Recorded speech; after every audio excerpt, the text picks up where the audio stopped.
오늘도 우리 함께 예배할 수 있으니 다시 한번 기쁩니다. 다시 한번 옆 사람하고 반갑게 인사를 해볼까요? 잘 오셨습니다.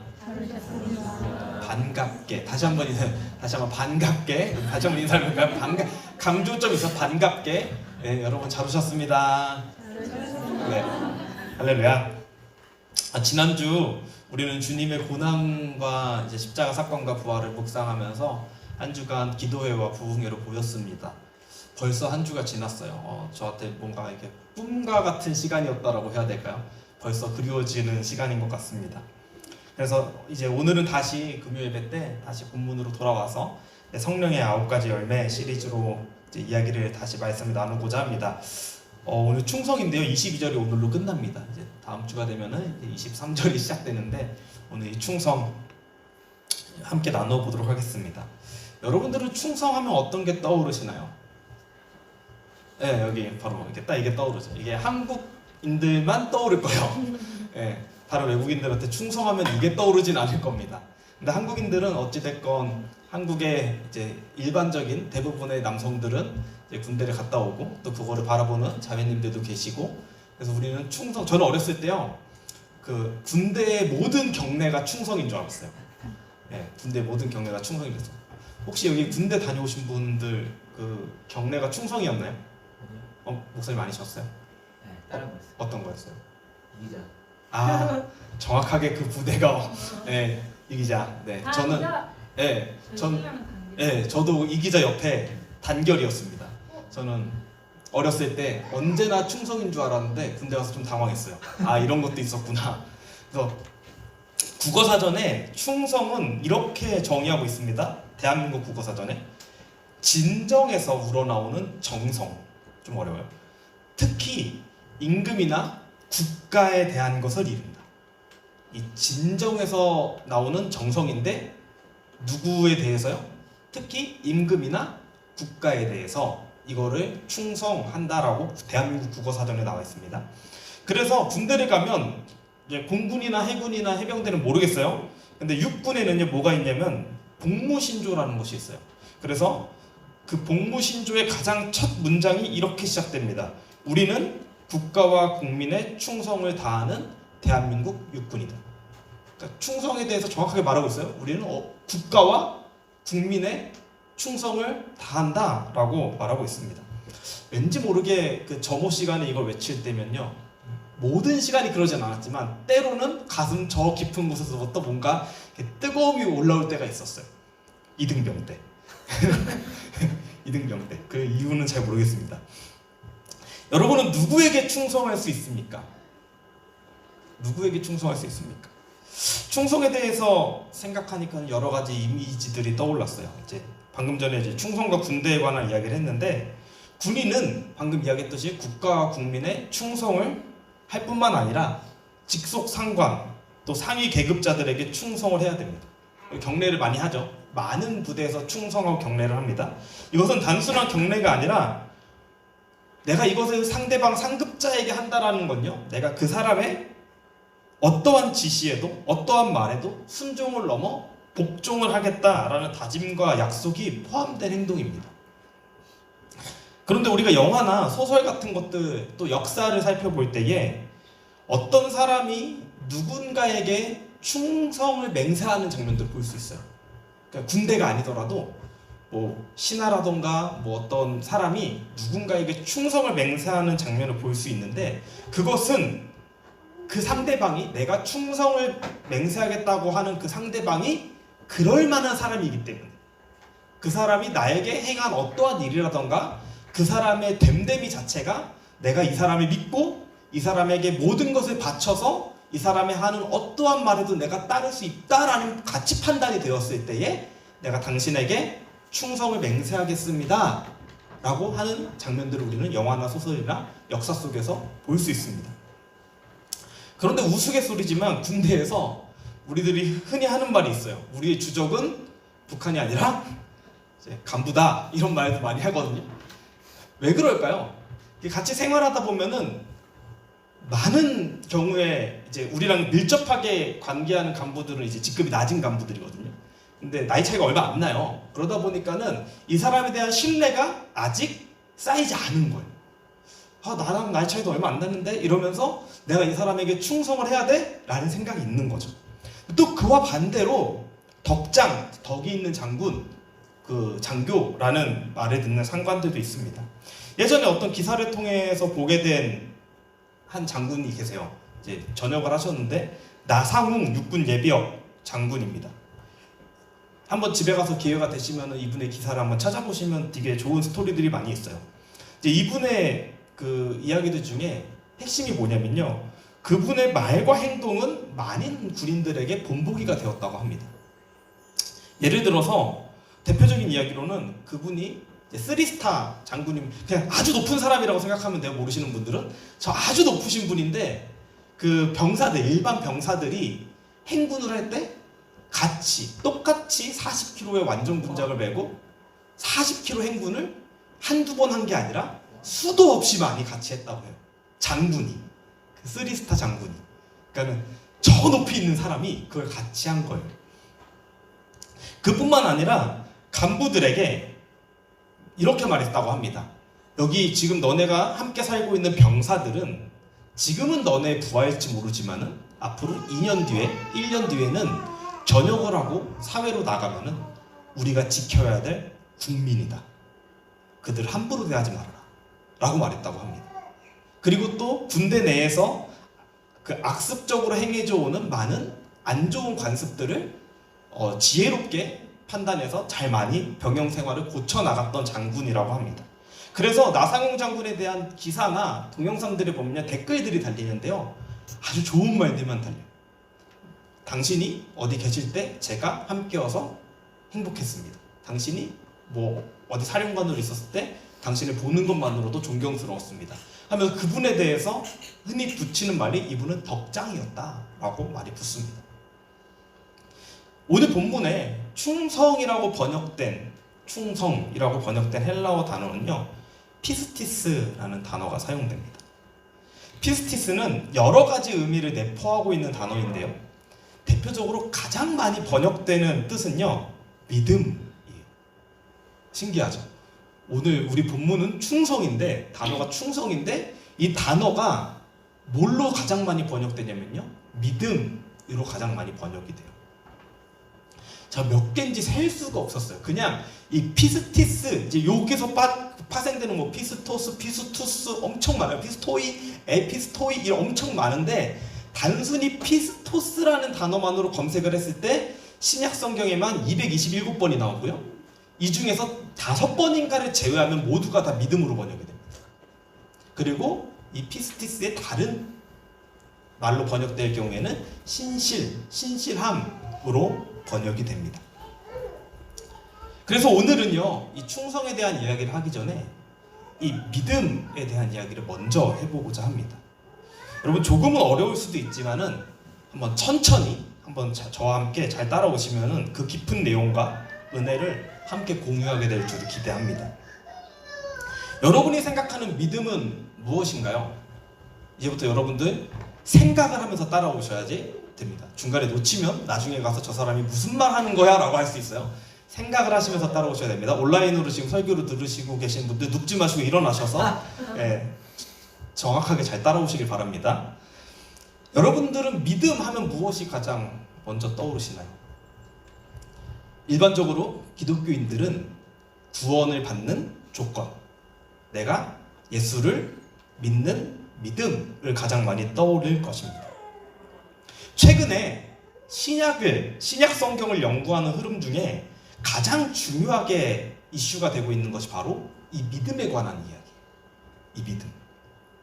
방금도 이야기했듯이 우리는 전통적으로 믿음을 어떻게 생각하냐면요, 예수님을 믿음, 예수를 믿음, 이렇게 우리는 이해를 하고 있습니다. 근데 방금 최근에 중요하게 이야기되는 것은 예수를 믿음이냐 아니면은 예수님의 믿음이냐, 이 두 가지를 가지고 공부를 하시는 분들이 엄청나게 많이 고민을 하고 계세요. 이것이 중요하게 거론되는 이유, 예수를 믿는 것이냐 아니면 예수님의 믿음이냐가 왜 중요하게 거론되냐면요, 이 단어, 믿음이라는 단어, 피스티스라는 단어의 특징 때문이에요.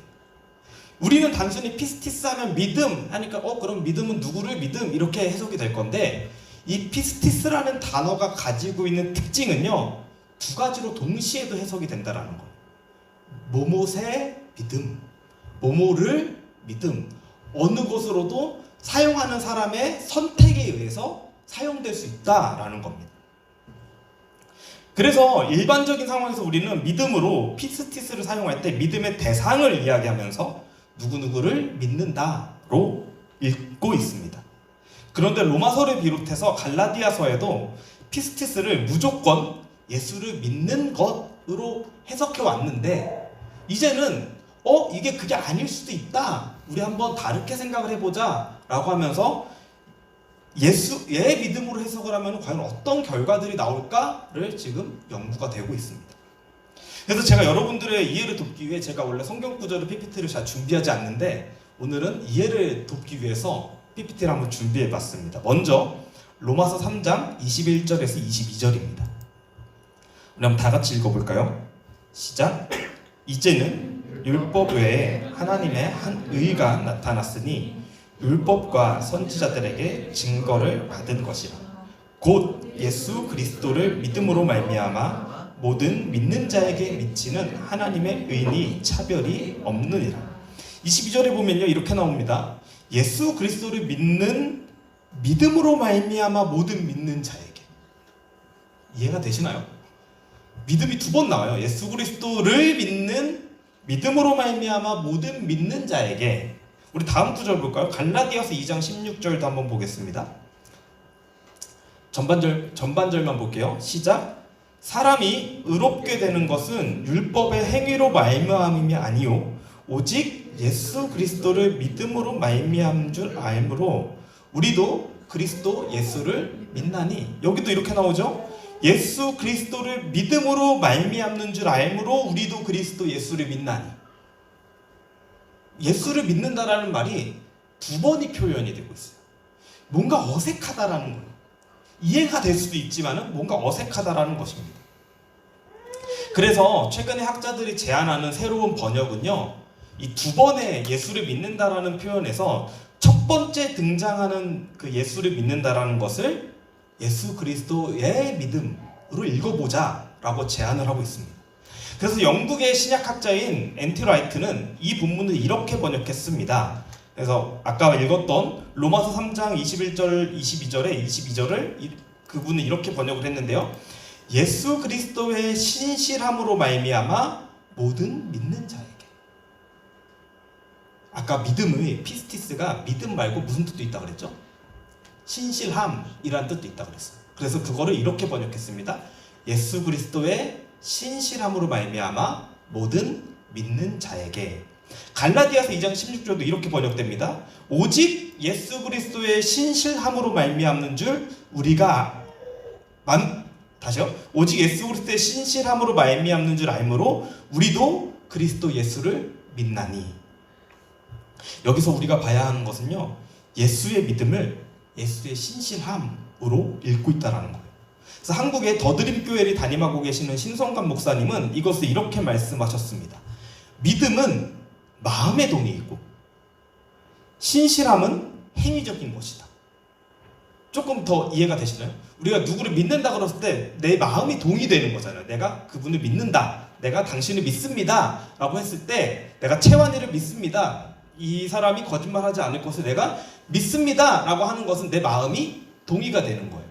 근데 채환이가 신실합니다 라고 할 때는 이 채환이의 어떠한 행동을 표현하고 있는 거예요. 그래서 다시, 믿음은 마음의 동의를 말하고 있다면 신실함은 어떤 행동적인 의미를 포함하고 있다라고 말씀하고 있습니다. 그래서 피스티스는 믿음으로도 해석이 가능하고 신실함으로도 해석이 가능합니다. 즉, 사용하는 사람과 읽는 사람의 선택에 달려 있다는 거예요. 예수의 믿음보다는 예수님의 신실함, 즉 예수님이 행하셨던, 변하지 않으셨던 그 행동, 예수님이 하셨던 그 사역들, 예수님이 우리에게 하셨던 그 일들에 초점을 맞추고 있는 것입니다. 그러면 우리는 예수님을 향해서 신실하다고 말하고 있잖아요. 우리가 신앙생활을 오래 하다 보면 우리가 계속해서 고백하고 있는 것이 뭐냐면은 예수님 당신은 신실하십니다를 우리는 고백을 합니다. 그 우리는 무엇을 근거로 예수님이 신실하다라고 고백을 하고 있을까요? 자, 여러분들의 표정이 이제 어려워지기 시작했어요. 여기까지 다시 한번 정리해 볼게요. 피스티스는 두 가지로 번역될 수 있다고 했습니다. 첫 번째, 믿음. 두 번째, 신실함.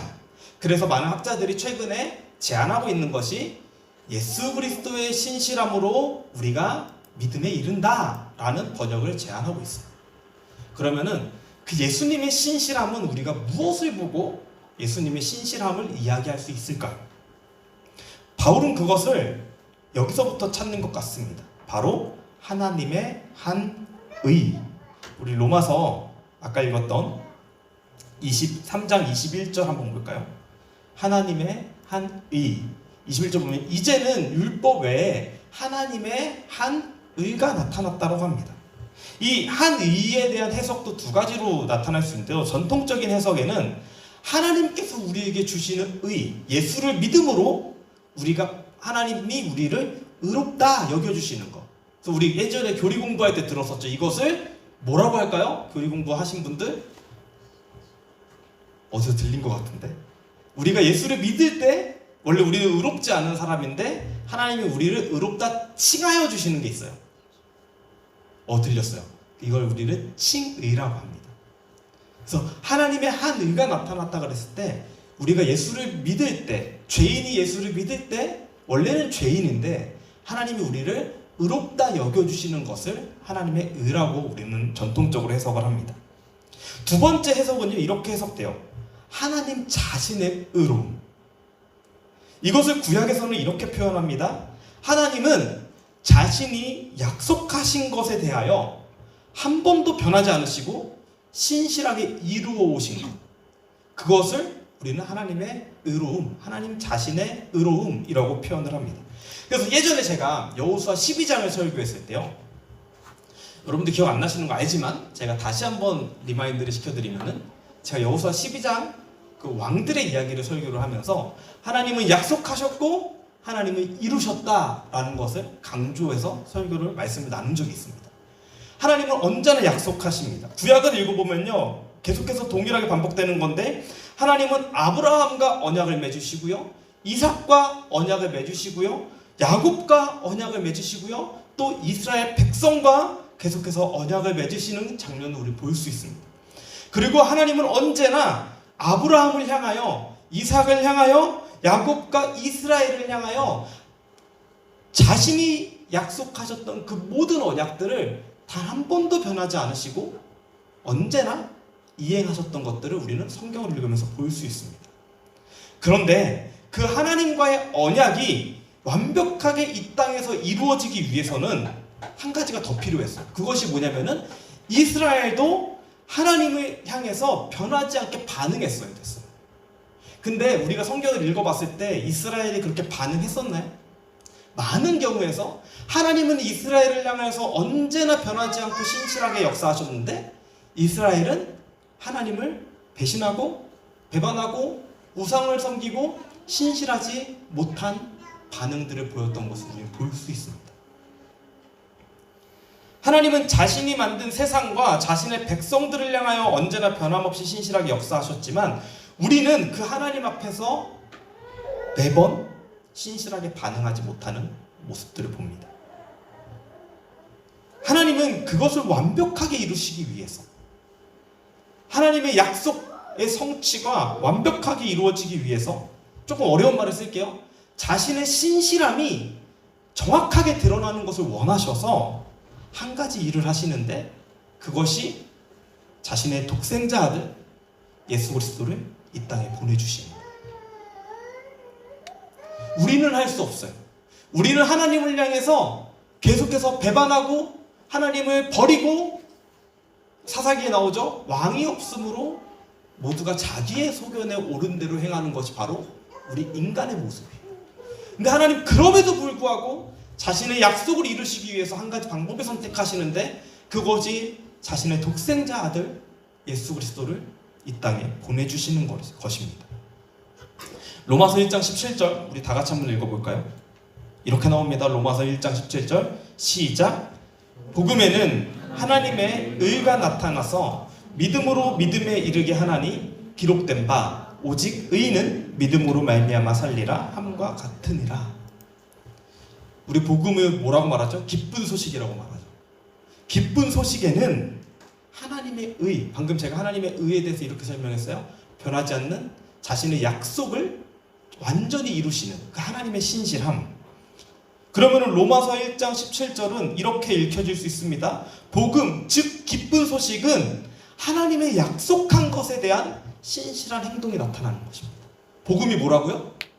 하나님의 약속이 신실하게 나타나게 된 것이 복음이다라는 거예요. 그러면 그 신실한 행동이 무엇일까요? 하나님이 하셨던 신실한 행동은 예수 그리스도를 이 땅에 보내주신 것이고, 예수님이 우리에게 하셨던 신실한 행동은, 변하지 않으시는 행동은 십자가에서 나를 위해 죽으신 것.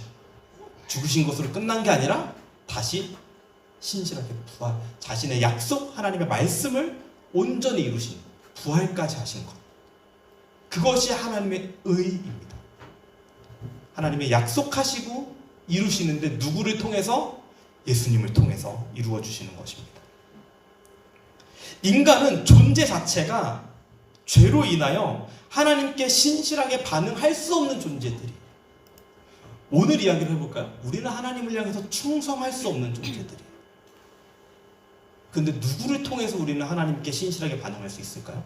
우리가 할 수 없으니까 할 수 없는 우리를 위해서 이 땅에 예수님이 오셨고, 우리는 예수 안으로 들어갈 때 신실하게 우리를 위해서 하나님의 약속을 이루시기 위해서 이 땅에 오신 예수님 안으로 우리가 들어갈 때에 그 예수님의 신실함으로 말미암아 우리도 하나님을 향해서 신실해질 수 있다라고 합니다. 우리 스스로는 아무것도 할 수 없는 존재들입니다. 즉 예수 안에 있는 자만이 예수님의 신실함을 입어서, 예수님의 신실함이 내 안에 들어와서 그 믿음, 예수의 믿음, 예수님의 신실함으로 인하여 내가 하나님께 믿음으로 반응할 수 있는 것입니다. 그렇다면 오늘 주제인 충성, 신실함은요, 당연하게 성령의 열매로 맺힐 수밖에 없어요. 내 힘으로 할 수 없다라는 결론이 났을 때, 내 스스로 하나님께 신실하게 반응할 수 없는 존재라는 것, 내 존재 자체를 발견하기 시작했을 때 이 신실함, 믿음, 충성은 전적으로 성령에 의해서, 예수님에 의해서만 나타날 수 있는 열매인 것입니다. 하나님께서 먼저 우리를 향한 자신의 신실함을 예수 그리스도를 통해 우리에게 나타내 주셨습니다. 제가 서론에서 처음 이야기를 할 때 나상웅 장군의 이야기를 했습니다. 저는 그분을 알지 못해요. 기사를 통해서 처음 봤습니다. 그런데 그분이 좋은 쪽으로 거론되는 이유는 그분이 먼저 그분의 행동과 그분의 모든 언행과 모든 것들이 자신의 부하들에게 정직함과 군인다운 모습, 즉 신뢰할 만한 모습으로 보였기에 그의 부하들도, 그를 아는 자들도 그 장군을 향하여서 당신은 대단한 사람입니다 라고 말할 수 있던 것입니다. 사람은 충성할 만한 대상에게 충성하게 되어 있습니다. 사람도 덕장이라고 불릴 정도인데, 우리를 위하여 자신의 아들을 내어주시기까지 우리를 사랑하시고 우리를 향한 그 약속을 잊지 않으시는 그 하나님의 신실하심을 우리가 깊이 경험하길 원합니다. 그때 우리가 그 하나님의 신실하심을 경험할 때 자신의 약속을 이루시고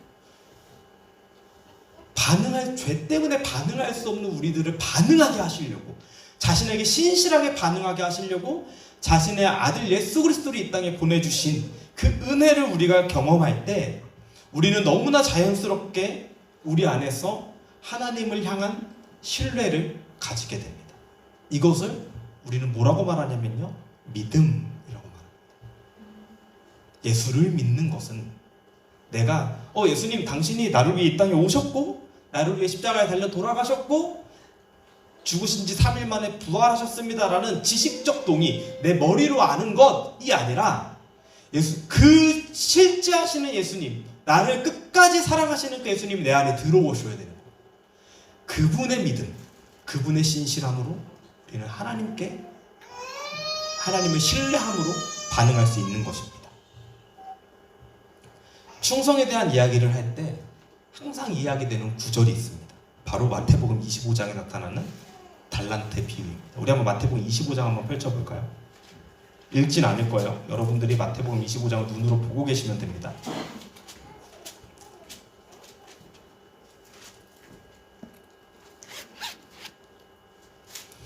25장 14절에 이렇게 나옵니다. 또 어떤 사람이 타국에 갈 때 그 종들을 불러 자기 소유를 맡긴과 같으니 하면서 이야기가 시작이 돼요. 우리 너무나, 적어도 여기 계신 분들은 이 달란트 비유를 너무나 잘 아실 거라고 저는 믿습니다. 간단하게 이야기를 해드리면요, 어떤 주인이 먼 타국으로 여행을 떠나면서 종들을 불러요. 가장 신뢰할 만한 종들 셋을 부릅니다. 그리고 그들의 재능에 맞게 맡겨요. 이 주인의 소유를 맡깁니다. 한 사람에게는 5달란트를, 한 사람에게는 2달란트를, 한 사람에게는 1달란트를 맡깁니다. 이것을 맡겼다라는 것은요, 그 종들을 향한 주인의 신뢰를 보여주는 장면입니다. 저는 굳이 그렇게까지 하고 싶지는 않은데, 이거를 그 현대의 그 돈 액수로 환산하신 분들이 엄청 많더라고요. 그래서 그냥 쉽게 생각하면요, 원래 은 1달란트는 우리 1년 연봉, 최저 시급으로 했을 때 가지고 있는 1년 연봉인데, 금으로 바뀌면은 이게 액수가 달라집니다. 은과 금은 내게 없거니와가 아니라 은과 금은 차원이 다르죠. 네. 근데 이거를 어떤 미국에 계신 목사님이 환전을 해보셨는데, 미국 달러로 1달란트가 거의 밀리언 정도라고 합니다. US 달러 밀리언 정도라고 합니다. 그럼 그거를 5달란트를 맡겼고, 2달란트를 맡겼고, 1달란트를 맡겼다라는 것은요, 엄청난 신뢰 가운데 그 종들에게 맡긴 것입니다. 그렇다면, 그리고 또 그들을 왜 5달란트, 2달란트, 1달란트로 맡겼을까요? 여기 15절에 보면요, 정확한 표현이 나옵니다. 각각 그 재능대로. 주인이 아는 거예요. 이 친구한테는 요거, 이 친구한테는 이거, 이 친구한테는 이거. 주인이 판단하고, 주인이 신뢰하고, 그 신뢰의 범위 안에서 각각 사람의 재능마다 맡긴 것입니다. 그럼 주인이 그것을 맡겼을 때 주인이 원했던 것은 무엇일까요? 그리고 그 맡은 자들은 무엇으로 주인에게 반응을 해야 할까요? 오늘 계속 나온 이야기에 따르면 신실함으로 반응해야 되는 것입니다. 여기서 신실함은 어떻게 반응되는 것이냐면, 주인의 뜻을 알고서 그것을 정직함과 충실함, 변하지 않는 신실함으로 나에게 맡겨진 5달란트를, 나에게 맡겨진 2달란트를, 1달란트를 운용해야 되는 거예요. 그래서 5달란트를 더 불렸기 때문에, 2달란트를 더 불렸기 때문에 주인이 그들에게 착하고 충성된 종이라고 말하는 것이 아닙니다.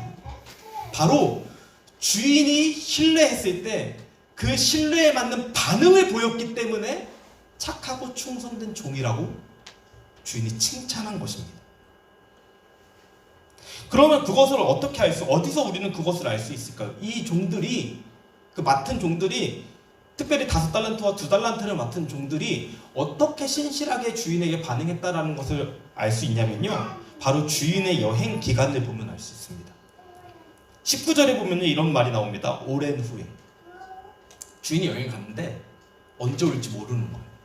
근데 1달이 아니고 2달이 아니고 1년이 아니라 학자들에 의하면 꽤 오랜 시간, 기약 없는 그 오랜 후에 주인이 돌아옵니다. 근데 놀라운 것은요, 주인이 언제 돌아올지 모르는 그 상황 속에서 5달란트를 받은 자와 2달란트를 받은 자들은요, 끝까지 주인이 나에게 맡긴 것을 가지고 운용해 나갔던 것입니다. 사람의 마음이요, 처음에는 열정과 열의를 가지고 시작하지만 그것이 끝이 보이지 않을 때는 식기 마련입니다. 그 처음의 마음을 유지하기가 힘이 듭니다. 그런데 이 2명의 칭찬받은 종은요, 주인이 언제 올지 모르는 그때를 위하여, 그때 주인이 언제 올지 모르지만 반드시 오신다라는 그 생각 속에서 변하지 않고 신실하게, 주인이 보이지 않지만 자신에게 맡겨진 것들을 잘 관리했던 것입니다. 그런데 나머지 한 명, 한 달란트 받은 자의 모습은 어떠합니까? 우리 한번 읽어볼까요? 24절입니다. 다 같이 한번 읽어볼게요. 마태복음 5장 24절. PPT 없습니다. 여러분 찾으셔서 읽으셔야 됩니다. 마태복음 5장 24절, 25장 24절 시작. 한 달란트 받았던 자는 와서 이르되 주인이여 당신은 굳은 사람이라 심지 않은 데서 거두고 해치지 않은 데서 모으는 줄 내가 알았으므로 25절 두려워하여 나가서 당신의 달란트를 땅에 감추어 두었나이다. 보소서 당신의 것을 가지셨나이다.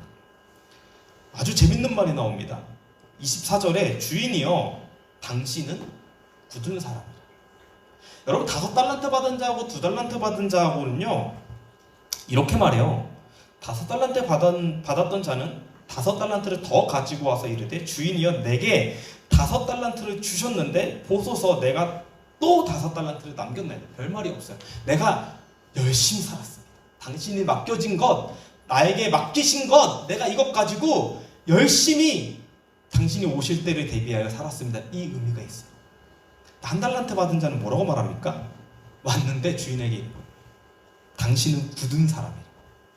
이 굳은 사람이란 단어의 원어 뜻은 당신은 인색한 자입니다 라는 뜻이에요. 여러분 우리 친한 사람 사이에도 요즘 말로 당신은 쪼잔한 사람입니다 이 말이에요. 근데 주인에게 이 한 달란트 받은 자가 당신은 쪼잔한 사람입니다. 어떤 의미입니까? 왜 나만 한 달란트 주고 당신은 쪼잔한 사람인데 내가 당신을 보니까 당신은 심지 않은 데서 거두지 않는 사람인 것 같아요. 여러분 판단은요 주인이 종을 하는 거지 종이 주인을 판단하지 않습니다. 주인이 종을 판단해서 그 재능대로 맡겼는데 이 한 달란트 받은 자는 자기가 주인을 판단하고 있는 거예요. 당신은 쪼잔한 사람입니다. 당신은 마음이 굳은 사람입니다. 그러니까 나에게 이것밖에 주지 않았습니다. 그래서 나는 당신이 내가 이것 가지고 손해보면 뭐라고 할까봐 그냥 그대로 땅에 묻었다가 그대로 가지고 왔습니다 라고 말하고 있는 것입니다. 그는 열정조차 가지지 않았던 사람. 이 비유에서 한 가지 더 중요한 점이 있습니다. 바로 결산할 그때가 있다는 것. 그날과 그때는 알지 못합니다. 우리는 많은 설교 시간에 예수님 한 분으로 만족해야 된다는 것을 듣습니다. 그리고 이것은 진리입니다. 우리는 예수님 한 분으로 만족하며 살아야 되는 사람들입니다. 그런데 어쩔 때 이렇게 생각할 때가 있어요. 아니 나에게 1달란트도 안 주셨는 것 같은데 하나님이 내 삶에 한 1달란트도 안 주신 것 같은데 아니, 요즘 말로 표현할까요? 내 수중에 단돈 10,000불이 없는데 지금 하나님 나에게 주시면 아무것도 없는 것 같은데 뭐라도 주셔야 내가 그거 가지고 뿔리든지 말든지 하지 않습니까? 주님은 나에게 아무것도 해준 것이 없다. 내가 너무나 힘든 상황 속에서도 주님은 나에게 아무것도 해주지 않았다라고 칭얼댈 때가 있어요. 그러면서 마치 한 달란트 받은 자와 같이 말하는 겁니다. 주님 너무 쪼잔하신 거 아니십니까? 주님이 우리를 평가하는데 주님이 나를 보고서 맡겨진 것, 나의 모든 것을 재능을 판단해서 나에게 맡기시는 것인데 때로는 우리는 내가 주님을 평가할 때가 있습니다. 근데 우리 다시 생각해 볼까요? 하나님은 자신의 신실하심을 이루시기 위해서 예수님은요 우리에게 자신의 생명을 주셨습니다. 한 달란트가 아니에요. 단돈 10,000불 정도가 아니라 자신의 생명을 주셔서 우리의 생명을 살리셨습니다. 그리고 그와 함께 주님이 우리에게 맡기신 것은요 나의 삶을, 내가 살아가는 이 모든 시간들을, 이것이 원래 하나님의 시간인데 이 모든 삶의 순간들이 다 하나님의 건데 우리에게 맡겨주신 것, 내 삶에 가장 합당하게 주님이 이미 다 판단 끝나셨어요. 그래서 나에게 맡겨주신 것입니다. 우리를 향한 변하지 않는 하나님의 신실하심으로 인하여 우리에게 새로운 삶이 주어졌습니다. 그리고 그 삶을 주를 위하여 살아가고 만들어갈 것을 요구하십니다. 그렇다면 우리의 고백이 달라져야 됩니다. 내 삶의 시간도 내 것이 아닙니다. 내 삶의 재정도 내 것이 아닙니다. 내 생명도 내 것이 아닙니다. 주님이 나에게 맡기신 것이고 나의 모든 것을 아시고 그 피로대로 이미 허락하신 것입니다. 우리는 우리에게 맡겨진 주님의 것들을 주님을 위하여 그의 나라를 위하여 만들어내야 되는 것입니다. 여러분, 한 번쯤은 가만히 주님 앞에 서서 뒤를 돌아보십시오. 뒤를 돌아보십시오. 성경의 시간관에 대해서 한 번만 이야기를 할게요. 우리가 흔히 이야기를 할 때 이미 영국이나 미국 이런 그 서방권은요, 미래를 보고 달려가는 시간관이에요. 맞죠? 그래서 이런 말들을 많이 하죠. 지금까지 어떻게 살았든지 괜찮아. 오늘부터 바뀌어서 잘하면 돼. 그래서 미래를 바라보는 시간관입니다. 그런데 성경의 시간관은요, 미래를 볼 수가 없어요. 과거를 보고 과거를 하나님 앞에 바로잡을 때 내 삶에 보이지 않는 미래가 하나님 손에 있다라고 고백하는 것이 바로 성경의 시간관입니다. 그럼 여러분, 지금 우리가 가만히 서서 해야 될 것이 뭐냐면요, 여러분, 때로는 하나님 내 삶에 왜 그러셨습니까? 때로는 내가 하나님을 향한 믿음과 신뢰가 사그러져 갈 때가 있어요. 그때 내가 해야 되는 것은 가만히 서서 뒤를 돌아보고 내 삶에 한 번도 변하지 않으시고 신실하게 행하셨던 하나님의 일들을 기억해 보시기 바랍니다. 결산할 때에 주님이 보시는 것은 너가 5달란트를 더 남겼느냐, 2달란트를 더 남겼느냐가 아닙니다. 내가 너에게 신실하게 했던 것처럼 너도 나에게 신실하게 반응했느냐입니다. 바울은 고린도전서 4장 2절에 이렇게 말합니다. 맡은 자들에게 구할 것은 충성이니라, 신실함이니라. 맡은 자들에게 구할 것은 2배로 불리는 거니라가 아닌 거예요. 맡은 자들에게 구할 것은 끝까지 신실하게 반응했느냐입니다. 한 가지 이야기만 하고 말씀을 마무리하겠습니다. 너무나 잘 아는 이야기일 수도 있습니다. 바로 초대교회 때 서머나 교회 감독이었던, 이제 이야기에 따르면 사도 요한의 제자라고 하죠, 순교자 폴리카베의 이야기입니다. 로마가 핍박을 엄청나게 하는데 기독교인들이 어떤 핍박에도 굴하지 않고 예수를 부인하지 않는 거예요. 그러니까 이제 로마가 방법을 바꿉니다. 어떻게 바꾸냐면요, 회유하기 시작합니다. 야, 너가 마음에 동의하지 않아도 되는데 입으로만 예수가 그리스도가 아니다, 로마 황제가 나의 주인이다 라고 입으로만 고백해. 내가 너희의 마음은 신경 쓰지 않을게. 근데 입으로만이라도 고백해봐 라고 회유를 하기 시작합니다. 어느 날 로마 군인들이 이 서머나교회 감독이었던 폴리카베를 찾아옵니다. 똑같이 회유를 하기 시작합니다. 내가 당신의 마음의 동의는 건드리지 않습니다. 그런데 한마디만 하십시오. 그럼 당신의 목숨을 살려주겠습니다. 예수가 나의 삶의 주인이 아니다 라고 말만 그러면은 당신은 살 것입니다. 그때 폴리카베이 이렇게 말합니다. 지난 86년간 그리스도는 단 한 번도 나를 부인하지 않았는데 내가 어찌 그를 부인할 수 있겠습니까? 내 몸에 잠깐의 고통만을 줄 이 불로 나를 겁주려고 하지 말고 하나님을 대적하는 자들에게 예비된 영원한 지옥의 불을 두려워하시길 바랍니다. 이 말을 하고 그 자리에서 화형에 나갑니다. 여러분, 이 폴리카베의 고백이 내 삶에 다가오십니까? 주님은 내가 살아온 짧으면 짧고 길면 긴 그 모든 순간에 나를 단 한 번도 부인하지 않으셨는데, 내가 너를 모른다라고 단 한 번도 하지 않으시고 그 변하지 않는 신실한 사랑으로 하나님은 자신의 독생자 아들 예수 그리스도를 십자가에 죽이시기까지 우리를 사랑하시는 그 신실함을 나에게 보여주셨는데 나는 하나님에게 신실하게 반응하고 있습니까? 사랑하는 여러분, 우리는 나를 향한 하나님의 사랑, 죽기까지 나를 사랑하신 그분의 신실하심 앞에 어떻게 반응하고 계십니까? 우리는 지금 이 시대에 내 생명을 내놓으라고 요구되는 것은 없습니다. 지금 여러분 예수 믿는다고 특별히 이 멜번에서 예수 믿는 것 때문에 당신의 생명을 내놓으십시오 라고 요구받고 있습니까? 아닙니다.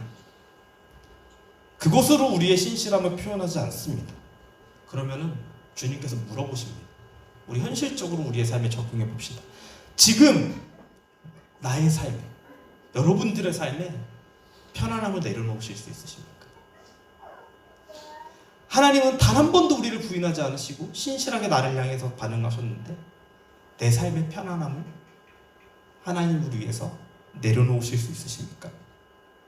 내 것이라고 생각했던 내 삶의 시간들과 내 것이라고 생각했던 내 삶의 재정들과 내 것이라고 생각했던 내 손에 쥐고 있던 그 어떤 것이라도 하나님을 위해서 신실함으로 반응할 때 내려놓을 수 있으시겠습니까? 라고 물어보시는 것 같습니다. 성령의 열매는요, 우리 사랑부터 쭉 봐왔죠? 인간관계 안에서 나타나는 이야기가 원래는 핵심이에요. 하나님을 믿는 자들이 서로의 관계 속에서 나타나는 것이 가장 핵심이에요. 근데 오늘은 제가 그 얘기를 안 했어요. 왜 그럴까요? 하나님의 신실함을 알고 그 신실하심 안에 내가 예수의 신실함을 힘입어 하나님께 신실하게 반응하는 자들은요, 상대방에게 따로 말하지 않아도 신실하게 반응이 나옵니다. 왜요? 내 삶이 내 것이 아니기 때문에. 이것이 하나님의 신실하심 속에, 변하지 않는 그 사랑 속에 내 삶이 이루어졌음을 알기 때문에 예수의 신실함이 내 안에 있는 사람들은요, 상대방을 향해서도 이 시간이 나에게 맡겨준 관계고, 이 시간이 나에게 맡겨주신 시간이고, 이 모든 것들이 하나님이 나에게 허락해 주신, 내 재능을 정확하게 보시고 나에게 주신 것이라는 그 모든 것을 알기 시작할 때에 관계 속에서 신실함, 변하지 않는 것, 그 사랑 당연히 흘러나오게 되어 있습니다. 마지막 날 주님이 언제 오실지 모르지만 그 결산할 그날에 주님 앞에 그간의 모든 고통과 수고를 내려놓으며 그 주님의 잔치에 참여하게 되는 우리가 되길 소망합니다. 제 옆에 저도 여러분 옆에 있어야 되고요, 여러분도 제 옆에 계셨으면 좋겠습니다. 딱 잔치 자리 갔는데 옆에 없으면 너무 안타까울 것 같아요. 우리 그날을 위해서 하나님 앞에 신실함으로 반응하길 바랍니다. 우리가 잊지 말아야 할 것은, 이것은 내 힘으로는 절대로 불가능한 것입니다. 그러기에 성령의 열매인 것입니다. 성령을 쫓아 살아갈 때에 나타나는 하나님의 선물인 것입니다. 예수님의 신실함 안으로 들어갈 때 예수의 신실함으로 말미암아 우리 하나님을 향한 나의 신실함, 나에게 맡겨주신 그 시간들을 향한 나의 반응들이 표현되게 되는 것입니다. 우리 시간 찬양하고 기도할까요?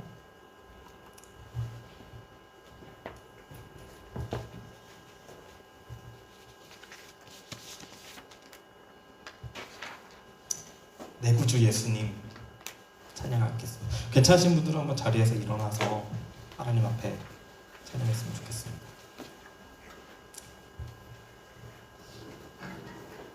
가사가 이렇게 되죠. 내 구주 예수님, 주 같은 분 없네. 위로자 되시며 피난처 되신 주님. 온 땅이여 주님께 외쳐라. 능력과 위엄의 왕 되신 주. 산과 바다 소리쳐 주의 이름을 높이리. 주 행한 일, 우리를 향해서 신실하게 변함없이 행한 그 일을 기뻐 노래하며 영원히 주님을 사랑하리라. 신실하신 주의 약속 나 받았네. 오늘 말씀이 조금 어려웠을 거라고 저는 이미 생각하고 있습니다. 그런데 말씀의 이 난이도와 상관없이 여러분 한 가지만 기억하셨으면 좋겠어요.